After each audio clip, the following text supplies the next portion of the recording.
মঞ্জুর করুন।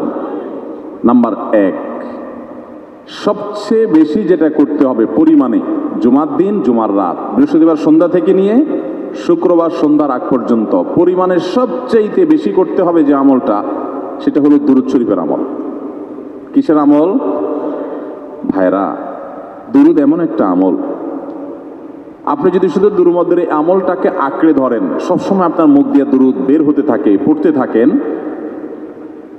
তো নবী করিম সাল্লাল্লাহু আলাইহি সাল্লামের ভাষ্য অনুযায়ী, তার ওয়াদা অনুযায়ী, ইদান তুকফা হাম্মুক ওয়া তুগফার যামবুক, তোমার যত পেরেশানি আছে, নবী সাল্লাল্লাহু আলাইহি সাল্লাম বলেছেন, এই সব পেরেশানি দূর করার জন্য এই দুরূদের আমলটা যথেষ্ট হবে ইনশাআল্লাহ। এবং গুনাহ মাফের জন্য এই দুরূদের আমলটা কি হবে? যথেষ্ট হবে।